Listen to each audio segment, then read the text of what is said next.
মুভির গল্পটি জন নামের এক ছেলেকে নিয়ে, যে মাছ ধরার জন্য একটি ছোট নৌকা নিয়ে সমুদ্রে বের হয়। জন নৌকা নিয়ে কিছু দূর যাওয়ার পরেই লক্ষ্য করে যে সমুদ্রের চারপাশ কুয়াশায় ঢেকে যাচ্ছে। কুয়াশা এত ঘন ছিল যে সে আর কিছুই দেখতে পারছিল না। দীর্ঘ সময় ধরে সে কুয়াশার মধ্যে আটকে থাকে। হঠাৎ জন তার থেকে কিছুটা দূরে একটি বড় জাহাজ দেখতে পায়। অদ্ভুত ব্যাপার হলো, এই বড় জাহাজে কোনো মানুষ ছিল না। এটা দেখে তার মনে কৌতূহল জাগে এবং সে সেই জাহাজে যেতে চায়। জন তার ছোট নৌকাটি জাহাজের সাথে শক্ত করে বেঁধে বড় জাহাজে উঠে পড়ে। জাহাজের ভিতরে ঢুকে জন অবাক হয়ে যায়, কারণ সবকিছু স্বাভাবিক মনে হলেও সেখানে কোনো মানুষ ছিল না। আরও অবাক করার বিষয় হলো, মানুষ না থাকলেও সেখানে তাজা খাবার মজুদ ছিল। মানুষের উপস্থিতির সব প্রমাণ থাকা সত্ত্বেও কোনো মানুষ সেখানে ছিল না। জন যখন জাহাজটি চালু করার জন্য ইঞ্জিন অন করে, তখন সে জানতে পারে যে ইঞ্জিনটি নষ্ট হয়ে গেছে। এত বড় জাহাজ আর ইঞ্জিন নষ্ট, এটা কিভাবে সম্ভব? তাহলে এটি কিভাবে গভীর সমুদ্রে এলো? এসব ভেবে জন অবাক হয়ে যায়। তাই জন দূরবীন হাতে নিয়ে জাহাজের ভিতরে ও চারপাশে দেখতে থাকে। জন ভাবে যে জাহাজের মালিক হয়তো আশেপাশেই কোথাও আছে, কিন্তু অতিরিক্ত কুয়াশার কারণে সে কিছুই দেখতে পায় না। এরপর জন আবার কন্ট্রোল রুমে যায় এবং সেখানে থাকা রেডিও মেসেঞ্জার অন করে। জন হেডকোয়ার্টারে মেসেজ দিয়ে বলে, এই জাহাজটি মাঝ সমুদ্রে আটকে আছে। যদি আমার কথা কেউ শুনে থাকেন তাহলে অনুগ্রহ করে উত্তর দিন। এরপরে জন ঠিক করে যে সে তার ছোট নৌকায় ফিরে যাবে। সে তার নৌকাটি যেখানে বেঁধেছিল সেখানে গিয়ে দেখে তার নৌকাটি আর সেখানে নেই। নৌকাটি কোথাও উধাও হয়ে গেছে। এটা দেখে জন হতভম্ব হয়ে যায়, কারণ সে নৌকাটি খুব ভালোভাবে বেঁধে রেখেছিল। এরপর ঘটে এক অদ্ভুত ঘটনা। জন দেখে চারপাশের সব কুয়াশা কেটে গেছে এবং আকাশ এখন একদম পরিষ্কার। এদিকে দুপুর হয়ে গেছে, কিন্তু সে আশেপাশে কোনো জাহাজ দেখতে পায় না। তাই সে কোনো উপায় না পেয়ে সেখানেই থেকে যায়। জন সেখানে আটকে পড়েছে। তাই বের হওয়ার জন্য সে মানচিত্রের সাহায্যে নিজের পথ খোঁজার চেষ্টা করে। সে মানচিত্র থেকে জানতে চায় যে সে এখন কোন জায়গায় অবস্থান করছে এবং কিভাবে তার বাড়ি ফিরে যাবে। কিন্তু সবচেয়ে বড় সমস্যা হলো জাহাজের ইঞ্জিনটি নষ্ট। তাই নিজের জীবন বাঁচিয়ে বাড়ি ফিরতে হলে তাকে আগে ইঞ্জিন ঠিক করতে হবে। এরপর জন জাহাজের ইঞ্জিন ঠিক করার চেষ্টা করে। অনেক চেষ্টার পর এক পর্যায়ে জাহাজের ইঞ্জিন চালু হয়ে যায়। এত কষ্টের পর বাড়ি ফেরার একটি রাস্তা, অর্থাৎ জাহাজটি চালু হয়ে গেছে। এটি ছিল জনের জন্য অনেক বড় একটি সফলতা। যেহেতু জাহাজটি আবার চালু হয়ে গেছে, তাই জন জাহাজটি যেখানে ইচ্ছে সেখানে নিয়ে যেতে পারে। কিন্তু এখানে আরেকটি বড় সমস্যা এসে পড়ে। জন কোনো পথ খুঁজে পায় না। তাই সে আবার কন্ট্রোল রুমে যায় এবং হেডকোয়ার্টারে পুনরায় যোগাযোগ করার চেষ্টা করে, কিন্তু কোনো সাড়া পায় না। এতে জন হতাশ হয়ে উপরে চলে আসে। উপরে আসার পর জনের শৌচাগারে যাওয়ার প্রয়োজন হয়। জন আশেপাশে তাকিয়ে কোনো মানুষ দেখতে পায় না। তাই সে সেখানে দাঁড়িয়ে প্রাকৃতিক কাজটি সারতে চায়। জন যখনই এটি করতে যাবে, তখন হঠাৎ কেউ একজন জনকে ধাক্কা দেয় এবং সে নিচে পড়ে যায়। কিন্তু জন অল্পের জন্য পানিতে পড়তে পড়তে বেঁচে যায়, কারণ জন জাহাজের রেলিং ধরে ফেলেছিল। সেখানে প্রচণ্ড বাতাসের চাপ ছিল। জন কোনো রকমে অনেক কষ্টে উপরে উঠতে সক্ষম হয়। জন ভয় না পেয়ে অনেক আত্মবিশ্বাসের সাথে ধীরে ধীরে অনেক চেষ্টা করে, যার কারণে জন বেঁচে যায়। এই ঘটনার কারণে জনের শৌচাগারের কাজটি হয় না। তাই জন ভিতরে গিয়ে শৌচাগারে যায়। জন সেখানে ঢোকার সাথে সাথেই হঠাৎ কেউ দরজাটি বন্ধ করে দেয়, যার আওয়াজ শুনে পেছনে তাকালেও জন তেমন কোনো গুরুত্ব দেয় না। ভাবে হয়তো বাতাসের চাপে এমনটা হয়েছে। জনের কাজ শেষ হলে সে যখন বের হতে যাবে, তখন দেখে দরজাটি বাইরে থেকে লক করা। জন সেই দরজাটি খোলার অনেক চেষ্টা করে। জনের পকেটে একটি কয়েন ছিল, সেটা দিয়েও সে দরজাটি খোলার চেষ্টা করে, কিন্তু এই কৌশলটিও কোনো কাজে আসে না। কোনো কিছুতেই জন আর দরজাটি খুলতে পারছে না। জনের বারবার মনে হতে থাকে যে এই জাহাজে কেউ একজন আছে, যে কিনা জনের সাথে এই খেলা খেলছে এবং তাকে মানসিকভাবে নির্যাতন করছে। জন দরজা খোলার জন্য চিৎকার করতে থাকে। সে বলে, আমি এখানে কোনো কিছু চুরি করার উদ্দেশ্যে আসিনি। আমাকে বিশ্বাস করো, আমি শুধু এই জাহাজে কেউ আছে কিনা তা দেখতে এসেছিলাম। কিন্তু এত কিছু বলার পরেও বাইরে থেকে কেউ তার কথার উত্তর দেয় না। তাই জন ভাবে কিছু একটা করতেই হবে। জন সেখানে একটি কেবিন খুঁজে পায় এবং সেই কেবিনটি খুলতেই দেখে তার ভিতরে রক্ত লেগে আছে। কিন্তু জন এটা দেখেও তেমন কোনো গুরুত্ব দেয় না। সে কেবিনে থাকা একটা কাঁচি বের করে এবং দরজাটি খোলার চেষ্টা করে, কিন্তু অনেক চেষ্টা করেও জন দরজাটি খুলতে পারে না। অন্যদিকে জাহাজটি অনবরত চলতে থাকে। এতে করে জন পুরো অতিষ্ঠ হয়ে যায়। হঠাৎ সে দেখতে পায় এখানে একটি জানালা আছে, যেখানে গিয়ে বাইরে তাকিয়ে জন দেখতে পায় দূরে একটি মালবাহী জাহাজ এদিকেই আসছে, যার গতি একদমই জাহাজের দিকেই। এটা দেখে জন বুঝে যায় যে যদি এই জাহাজটি এভাবেই তার জাহাজের দিকে আসতে থাকে, তাহলে এই জাহাজটি পুরোপুরি ধ্বংস হয়ে যাবে। আর যদি এমনটা হয় তাহলে সেও মারা যাবে। তাই জন নিজের জীবন বাঁচানোর জন্য মালবাহী সেই জাহাজটির উদ্দেশ্যে কোনো সংকেত পাঠাতে চায়, কিন্তু সে তো এই শৌচাগারে আটকে পড়েছে, কিভাবে সংকেত পাঠাবে? তবুও জন একটি উপায় বের করে এবং তার গায়ে থাকা টি শার্টটি খুলে হাতে নিয়ে মালবাহী সে জাহাজটির দিকে সংকেত দিতে থাকে।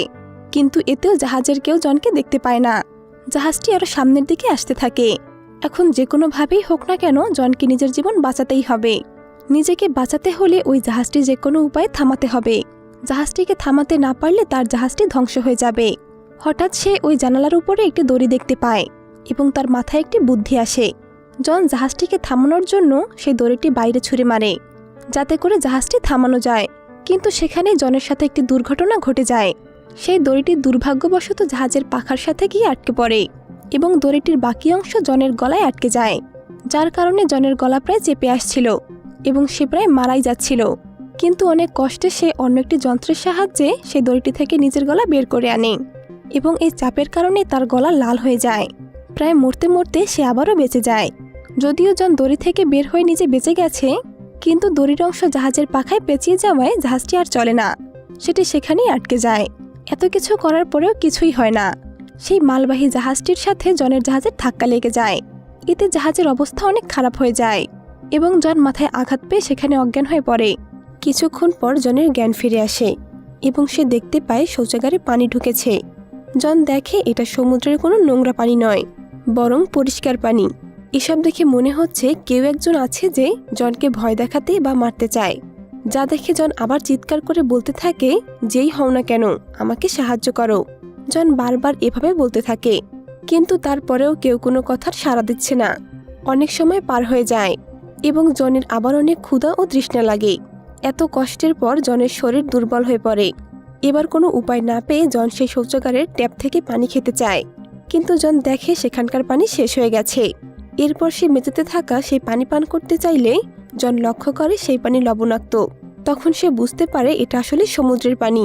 তখন সে ভাবে জাহাজে হয়তো কোনো ছিদ্র হয়েছে, যা দিয়ে এই সমুদ্রের পানি জাহাজের ভিতরে প্রবেশ করছে। এসব ভেবে জন আবার দরজা খোলার চেষ্টা করতে থাকে, কিন্তু দরজাটি এমনভাবে লক করা হয়েছে যেন কেউটি বাইরে থেকে লক করে দিয়েছে। এভাবে দুপুর থেকে রাত নেমে আসে, আর তখনই এই জাহাজের উপরের দৃশ্য দেখা যায়, যেটা দেখে মনে হচ্ছে অদৃশ্য কেউ এই জাহাজটিকে চালাচ্ছে। আর এর মানে দাঁড়ায় জাহাজটিতে কোনো শয়তানি শক্তি আছে এবং সেই এসব করছে। অন্যদিকে পানি ভর্তি হয়ে একদম উপরে উঠতে শুরু করে। ক্লান্ত জন এত চিন্তা করতে করতে তার ঘুম চলে আসে। রাত যখন গভীর হয় তখন সমুদ্রে ঝড় ওঠে এবং এই ঝড়ের কারণে জাহাজটির অনেক ক্ষয়ক্ষতি হয়। তখন জনের ঘুম ভেঙে যায়। সে দেখতে পায় পানি এতটাই উপরে উঠেছে যে তার মুখ বা দেয়ার সব ডুবে গেছে।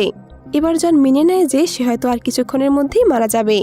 হঠাৎ জন একটি ক্লিকের আওয়াজ শুনতে পায় এবং সেটা শুনে দরজার হ্যান্ডেলটা ঘোরালে সে দেখে দরজাটা খুলে গেছে, কারণ রুমের অতিরিক্ত জলের চাপে দরজাটা ভেঙে বাইরের দিকে পড়ে গেছে। এবং এতে করে জন আবার সেখান থেকে মুক্তি পেয়ে যায়। সেখান থেকে বেরিয়ে প্রথমেই সে উপরে যায় এবং বাইরের পরিষ্কার অক্সিজেন গ্রহণ করে, কারণ বন্ধ ঘরে অক্সিজেনের অনেক ঘাটতি ছিল, তাই সে দুর্বল হয়ে পড়েছিল। জন বুঝতে পারে এখানে যেই ছিল না কেন সে জনকে কষ্ট দিতে চেয়েছে এবং জন এর চেয়ে বেশি অত্যাচার সহ্য করতে পারছিল না। তখন সে বুঝতে পারে জাহাজের নিচে পানি ভরে যাচ্ছে এবং জাহাজটি যে কোনো সময় ডুবে যাবে। এই অত্যাচার জন আর সহ্য করতে চায় না, তাই সে সিদ্ধান্ত নেয় সে আর এই জাহাজে থাকবে না। এবার তার মাথায় একটি বুদ্ধি আসে। জন ওই জাহাজ থেকে সেই ভাঙা দরজাটি এবং কিছু এয়ারব্যাগ নেয়। সবগুলোকে একসাথে ভালোভাবে বেঁধে একটি ছোট বেলা বানিয়ে ফেলে, যাতে এখান থেকে জন পালাতে পারে। কিন্তু এভাবে সে যেতে পারবে না, তাই সে আবার জাহাজের ভিতরে গিয়ে কিছু প্রয়োজনীয় জিনিস ও খাবার নেয়। এরপর সে জাহাজ থেকে বেরিয়ে পড়ে। এই ভেলাটিতে উঠে জন সেখান থেকে আস্তে আস্তে এগিয়ে যাচ্ছিল, কিন্তু এই জাহাজটি তখনও সেই একই জায়গায় স্থির অবস্থায় ছিল। এভাবে ঘন্টার পর ঘন্টা কেটে যায়, কিন্তু জন দেখে ওই জাহাজটি এখনও সেই একই অবস্থাতেই আছে। জন অবাক হয়ে যায়, কারণ এত জল ওঠায় সে ভাবছিল যে হয়তো 10-15 মিনিটের মধ্যেই জাহাজটি ডুবে যাবে, কিন্তু আসলে সেটা ঘটে না। এসব দেখে জন আবারও সেই জাহাজে ফিরে যাওয়ার সিদ্ধান্ত নেয়। সে ভাবে যেহেতু এখন ওই জাহাজটি ডোবেনি, তাহলে মনে হয় এটি আর ডুববে না। জন ভাবে যদি ওই ছিদ্রটা ঠিক করা যায় তাহলে হয়তো সে এখান থেকে তাড়াতাড়ি যেতে পারবে। তাই সে আবার ওই জাহাজটিতে ফিরে আসে। জন প্রথমে ওই জাহাজে ফিরে জাহাজের যে ছিদ্রটি হয়েছে সেটি ঠিক করে। এরপর একটি পাম্প মেশিন বানায়, যেটা দিয়ে সে জাহাজের সেই পানিগুলো আবার সমুদ্রে ফেলতে পারে। এগুলো করার পর জন আস্তে আস্তে জাহাজে যত সমস্যা ছিল সব ঠিক করতে থাকে। আর এভাবেই জাহাজটি সম্পূর্ণ ঠিক হয়ে যায়। যাত্রাকালীন সময় যাতে আর কোনো সমস্যায় পড়তে না হয় তাই জাহাজটি বাইরে থেকে সম্পূর্ণ ঠিক করে নেয়। সব কাজ শেষ করে জন আবার কন্ট্রোল রুমে গিয়ে সাহায্য চায়, কিন্তু প্রতিবারের মতো এবারও কোনো সাড়া পায় না। জন উপরে উঠে আসে এবং তার কাছে থাকা মানচিত্র বের করে পথ খোঁজার চেষ্টা করতে থাকে। আর জাহাজটি চালাতে গেলে দেখে জাহাজটি আবারও চলছে না, যেটা দেখে জন আবার হতাশ হয়ে পড়ে। কিন্তু হঠাৎ জন দূরে আরেকটি জাহাজ দেখতে পায়, যেটা দেখার সাথে সাথে জন নিজের জীবন বাঁচানোর জন্য তার বানানো সেই বেলাটিতে উঠে তাড়াতাড়ি জাহাজটির দিকে যেতে থাকে। আর এমন সময় সেই বড় জাহাজটি হঠাৎ নিজে নিজেই চালু হয়ে যায়। আর এটা এত দ্রুত জনের দিকে এগিয়ে আসতে থাকে যেন জনকে পিষে মেরে ফেলবে। এসব দেখে জন তার গতি বাড়াতে থাকলে সেই জাহাজটিও তার গতি বাড়াতে থাকে। তখন জন নিজের জীবন বাঁচানোর জন্য এই জাহাজটি ভেলাতে ধাক্কা দেওয়ার আগেই জন ভেলা থেকে সমুদ্রে ঝাঁপ দেয়। আর সে সাঁতার কাটতে থাকে। সে এভাবেই ওই জাহাজটিতে যাওয়ার সিদ্ধান্ত নেয়। কিন্তু জন দেখে ততক্ষণে ওই জাহাজটি ওখান থেকে চলে গেছে। এবার জন ভালোভাবে বুঝে ফেলে যে ওই জাহাজটিতে কোনো না কোনো শয়তানি শক্তি অবশ্যই আছে, যেটা জনকে নিজের কাছ থেকে দূরে সরাতে চাইছে না। কিন্তু সে সিদ্ধান্ত নেয় যে সে এই পানিতেই মারা যাবে, কিন্তু ওই জাহাজটিতে আর সে উঠবে না।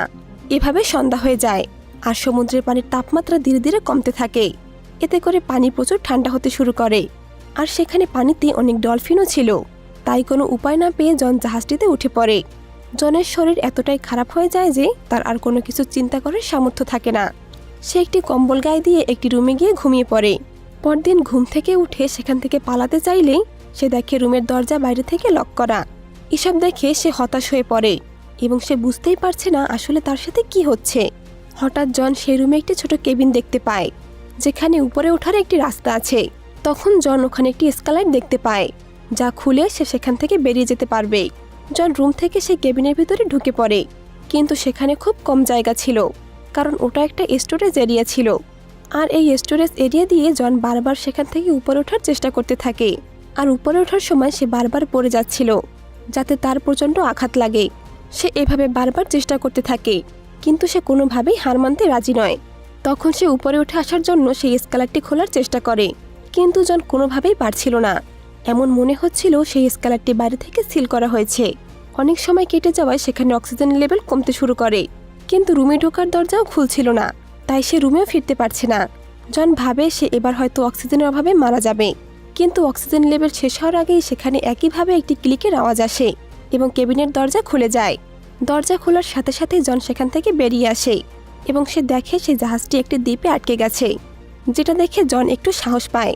দ্বীপটি দেখে যেন জনের শরীরে আবার আত্মা ফিরে আসে। জন ভাবে যাই হোক, এই শয়তানি জাহাজ থেকে মুক্তি পাওয়া যাবে।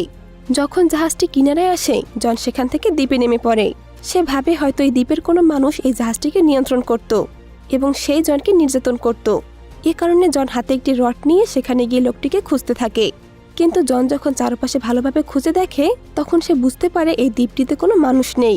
এসব দেখার পর জন যখন কিনারায় ফিরে আসে সে দেখতে পায় যে জাহাজটি তাকে এই দ্বীপটিতে নিয়ে এসেছিল সে নিজে থেকে সেখান থেকে চলে যাচ্ছে।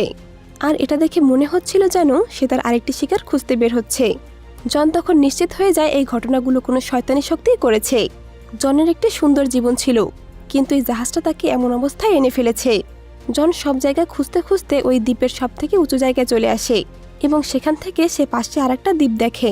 তখন সে দেখার চেষ্টা করে সেখানে কেউ আছে কিনা, কিন্তু জন কিছুই দেখতে পায় না। এবার জন হতাশ হয়ে দ্বীপটিতে ঘুরতে থাকে এবং এক পর্যায়ে সে দেখে জন সেই জায়গায় এসেছে যেখান থেকে সে যাত্রা শুরু করেছিল। আর অবাক করা বিষয়ে তার সেই ছোট নৌকাটি আগের মতোই বাঁধা আছে।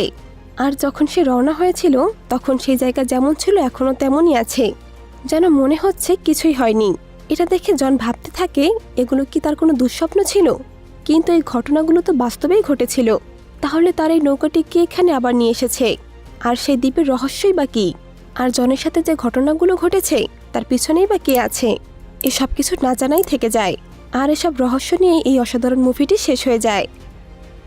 তো বন্ধুরা, আপনাদের কি মনে হয়, আসলে কি এই ঘটনার পেছনে কোনো শয়তানি শক্তি আছে নাকি অন্য কিছু? আপনার মতামত কমেন্টে জানান। আর কোন ধরনের মুভি আপনারা পছন্দ করেন তা কমেন্টে জানাতে পারেন। আমি আপনাদের পছন্দের মুভিগুলো এক্সপ্লেন করার চেষ্টা করব। ধন্যবাদ।